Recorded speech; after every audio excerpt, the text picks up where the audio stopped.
Welcome friends. मैले आज video बनाउने क्रममा नेपालका राष्ट्रिय गौरवका आयोजनाहरू पार्ट 2 भाग 2 लिएर आएको छु र यो भन्दा पहिला मैले पार्ट 1 अपलोड गरिसकेको छु र यदि तपाईहरुले हेर्नु भएको छैन भने मेरो च्यानलमा गएर तपाईहरुले प्लेलिस्टमा पनि र सर्च गरेर पनि हेर्न सक्नुहुन्छ र आज म नेपालका राष्ट्रिय गौरवका आयोजना पार्ट 2 लिएर आएको छु र त्यसलाई म कन्टिन्यू गर्न गइरहेको छु र आज 11 नम्बरदेखि मैले यहाँ पशुपति क्षेत्र विकास आयोजनाबाट सुरु गर्न गइरहेको छु र पशुपति क्षेत्र विकास आयोजनाको कुरा गर्दाखेरि यो काठमाडौँमा रहेको पशुपतिनाथको मन्दिरको क्षेत्रलाई संरक्षण गर्ने प्रोसेसलाई भन्छ। यो चाहिँ पशुपति क्षेत्रमा छरिएर रहेका 492 वटा मठ, मन्दिर, मूर्ति, देवालय, पाटी, सतल, चैत्य, ढुङ्गे धारा आदिलाई योजनाबद्ध संरक्षण गर्ने जुन आयोजना बनाएको छ त्यो आयोजनालाई नै पशुपति क्षेत्र विकास आयोजना भन्छ र यसलाई नेपालको राष्ट्रिय गौरवको आयोजनामा समावेश गरिएको छ। त्यसपछि सुरुको बजेट, यो पशुपति क्षेत्र विकास आयोजनाको सुरुको बजेट आर्थिक वर्ष 2070-71 मा 25 करोड रुपैयाँ छुट्याइएको थियो। 2070 र 71 मा सुरुको इनिशियल कोस्ट यो पशुपति क्षेत्र विकास आयोजनाको लागि 25 करोड रुपैयाँ छुट्याएको थियो र यो योजना संस्कृति, पर्यटन तथा नागरिक उड्डयन मन्त्रालय अन्तर्गत सञ्चालित योजना हो। त्यसपछि दोस्रो रहेको छ हाम्रो लुम्बिनी क्षेत्र विकास आयोजना र यो जब लुम्बिनीमा युएनओ को तेस्रो महासचिव, युएनओ को थर्ड सेक्रेटरी हैन उत्थान्त भन्ने व्यक्ति लुम्बिनीमा यात्रा गरिसकेपछि नेपाल सरकारले यो लुम्बिनी क्षेत्र विकास आयोजना तयार गरेको हो र यो लुम्बिनी गुरु योजना बनाउने जिम्मा नेपाल सरकारले जापानी वास्तुविद केन्जो टाङ्गेलाई दिएको छ र यहाँबाट लोकसेवा आयोगले अस्ति नै क्वेशन सोधिसकेको छ नासुमा लुम्बिनीको गुरु योजना बनाउने व्यक्ति को हो भन्दाखेरि त्यसको अप्सनमा दिएको थियो केन्जो टाङ्गे, उनी जापानी वास्तुविद हो। त्यसपछि छ अर्को राष्ट्रिय गौरवका आयोजनामा छ मध्य पहाडी लोकमार्ग र यो मध्य पहाडी लोकमार्गलाई पुष्पलाल मार्ग पनि भनिन्छ र यसको लम्बाइ रहेको छ 1776, यानी कि 1776 किलोमिटर यो मध्य पहाडी लोकमार्गको लम्बाइ रहेको छ र यसको लम्बाइको कुरा गर्दाखेरि पूर्वको 5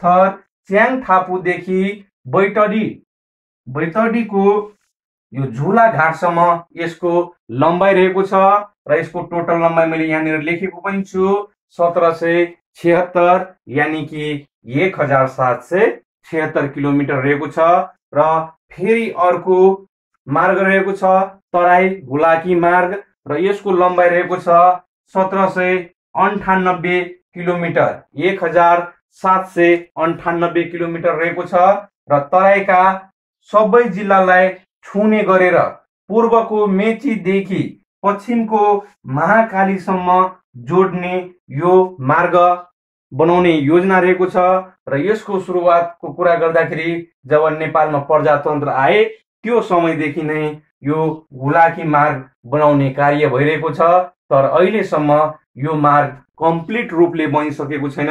कतै पक्की छ भने कतै ग्राभेल गरिएको छ र कतै खनेको मात्र छ। त्यस्तै अन्य योजनाहरू पनि रहेको छ, यसलाई पहिला म रब गर्छु र त्यो योजनाहरूको बारेमा पनि जानकारी गराउँछु र तपाईहरुले यो भन्दा अघिको भिडियो हेर्नु भएको छैन भने यसको पार्ट 1 मैले प्लेलिस्टमा राखिदिएको छु, त्यहाँबाट सर्च गरेर तपाईहरुले हेर्न सक्नुहुन्छ र यो हाम्रो नेपालको लाई समृद्ध बनाउनको लागि बनाएको विभिन्न किसिमको योजनाहरू हो र यो परीक्षाको दृष्टिकोणले पनि महत्त्वपूर्ण रहेको छ। अब हाम्रो रहेको छ 15 नम्बरमा रहेको छ उत्तर दक्षिण लोकमार्ग। उत्तर दक्षिण लोकमार्ग। यो उत्तर दक्षिण लोकमार्गको कुरा गर्दाखेरि यसमा 3 वटा छ। कोशी कोरिडोर, कोशी कोरिडोर, त्यस्तै अर्को 16 नम्बरमा छ उत्तर दक्षिण लोकमार्ग। यो चाहिँ रहेको छ कोशी गण्डकी कोरिडोर, गण्डकी कोरिडोर र एउटा अझ छ, यो पढाउनलाई सजिलो होस् भनेर मैले यसरी लेखेको छु। अर्को रहेको छ उत्तर दक्षिण लोकमार्ग कर्णाली कोरिडोर, कर्णाली कोरिडोर। अब यो उत्तर दक्षिण लोकमार्ग कोशी कोरिडोरको कुरा गर्दाखेरि कोशी कोरिडोरको रूपमा, कोशी कोरिडोरको रूपमा, कोशी कोरिडोरको रूपमा मोरङदेखि नेपालको मोरङ जिल्लादेखि सखुवा सभाको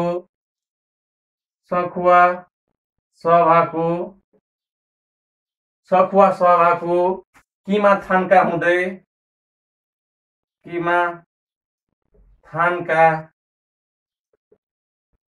हुँदै चीनको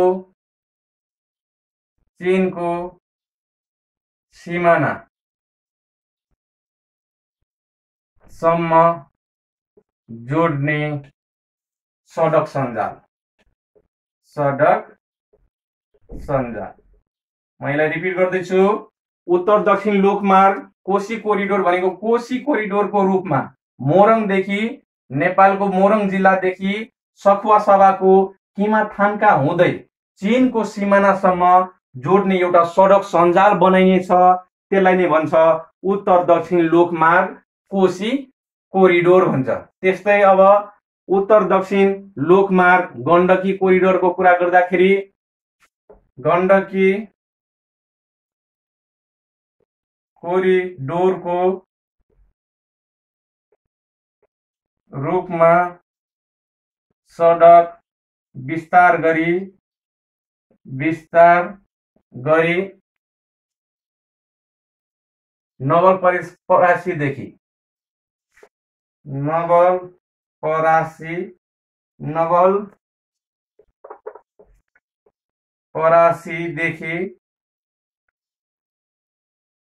नवलपरासीदेखि गण्डकी किनार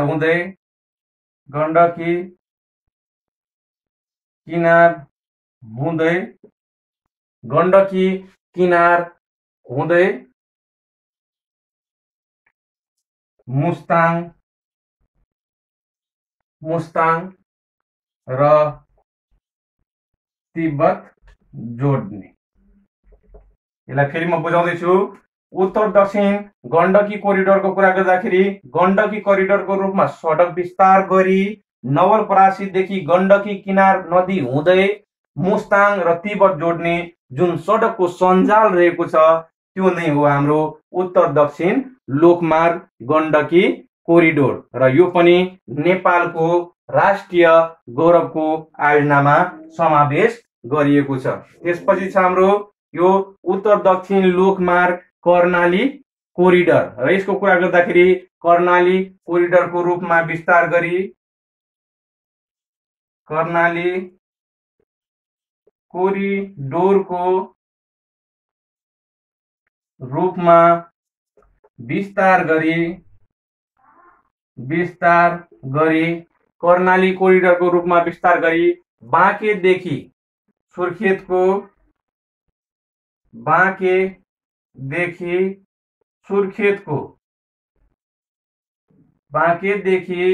सुर्खेतको बाङ्गे सिमल हुँदै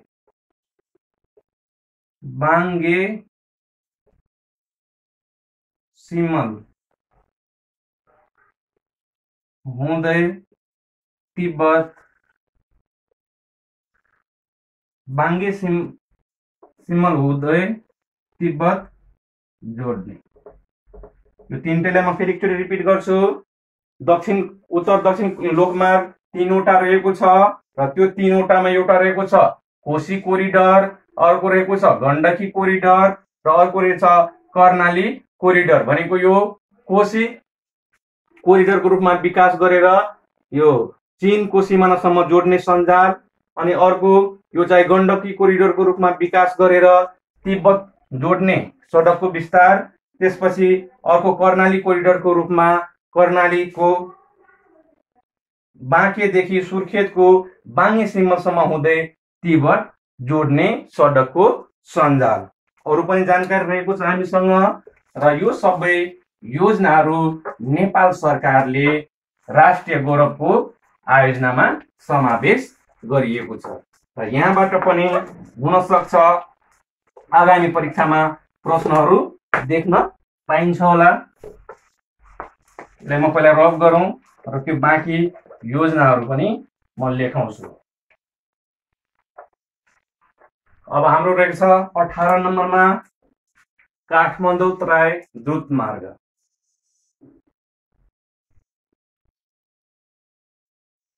काठमाडौँ तराई द्रुत मार्ग र यसको कुरा गर्दाखेरि यसको सुरुको लम्बाइ 76 किलोमिटर थियो। अहिले हालको लम्बाइ यो 76 किलोमिटरबाट घटेर 72.5 किलोमिटर रहेको छ। कारण किन? पुल र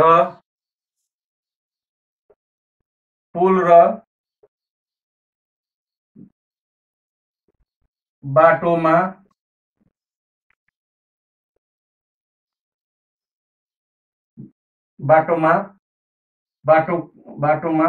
अनि पुल र बाटोमा के गर्ने भन्दाखेरि यो पुलहरू त्यहाँ राख्यो। पुल र बाटोमा संक्षिप्तता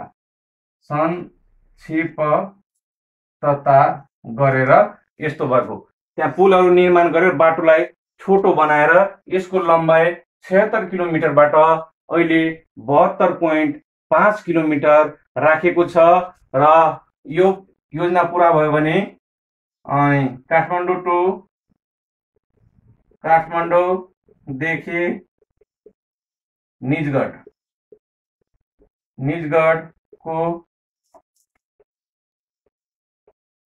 निजगढको समय करिब 1 घण्टा मात्र हुनेछ। 1 घण्टा मात्र हुनेछ र यो काठमाडौँ तराई द्रुत मार्गको शिलान्यासको कुरा गर्दाखेरि 2074 साल जेठ 4 गते यसको शिलान्यास भएको हो र यो मार्ग बन्यो भने काठमाडौँको मान्छे 1 घण्टामा नै निजगढ पुग्न सक्छ। त्यसपछि हाम्रो रहेको छ 19 नम्बरमा योजना रहेको छ पूर्व पश्चिम रेल मार्ग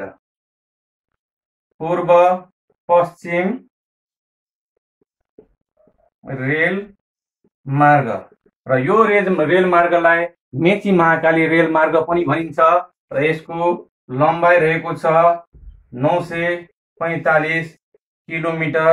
यो रेल मार्गको लम्बाइ रहेको छ र यो विद्युतीय रेल मार्ग हुनेछ र यसले मेचीदेखि महाकालीसम्म जोड्नेछ नेपाललाई। यसको लम्बाइ 945 किलोमिटर रहेको छ। त्यसपछि 20 नम्बरमा रहेको छ मेलम्ची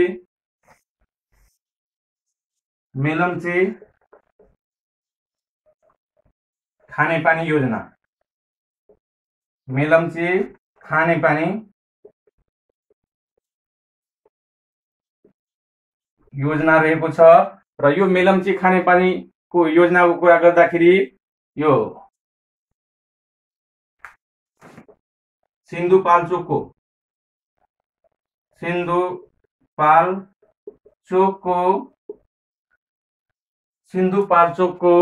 मेलम्ची खोलाको पानी, मेलम्ची खोलाको पानी 27 किलोमिटर सुरुङ बनाएर 27 किलोमिटर सुरुङ बनाएर केटीएम काठमाडौँ ल्याउने महत्त्वपूर्ण योजनालाई नै मेलम्ची खानेपानी योजना भनिन्छ। र यो सिन्धुपाल्चोकको मेलम्ची खोलाको पानीलाई 27 किलोमिटर सुरुङ बनाएर काठमाडौँ ल्याउने योजना हो। र धेरैचोटि यो मेलम्चीको पानी अब काठमाडौँमा आउँछ भनेर समाचारमा पनि आइसक्यो, तर खोइ आउन बेलामा के हुन्छ थाहा नै छैन। र अहिलेसम्म यो पानी काठमाडौँमा आइपुगेको छैन। अब हामीसँग 3वटा योजनाहरू बाँकी रहेको छ। त्यो 3वटा योजनाहरूमा एउटा छ राष्ट्रपति चुरे संरक्षण योजना।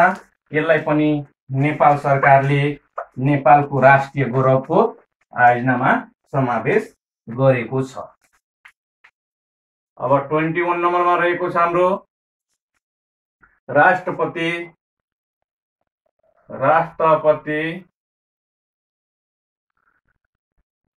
चुरे संरक्षण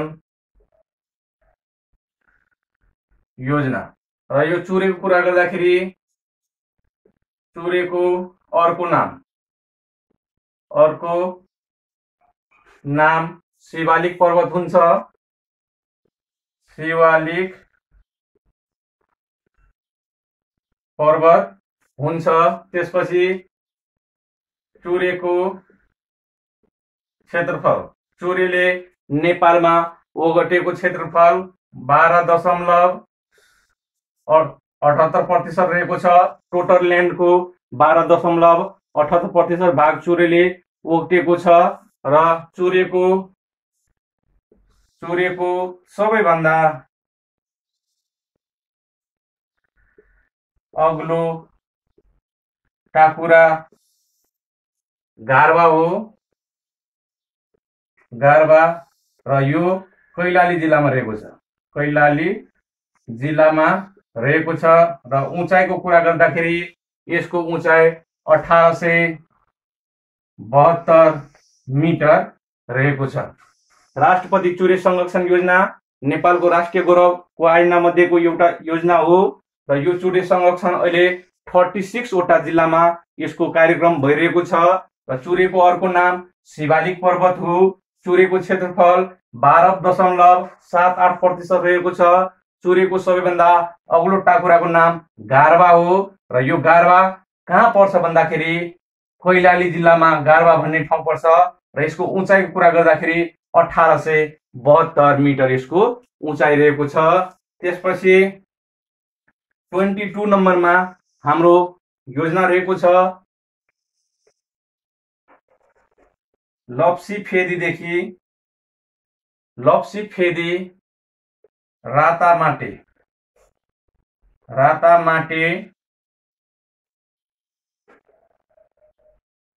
गल्छी प्रसारण लाइन। यो लप्सी फेदी रातामाटे गल्छी प्रसारण लाइन। र अर्को पनि म लेखाउँछु। यो अन्तिम योजना रहेको छ हाम्रो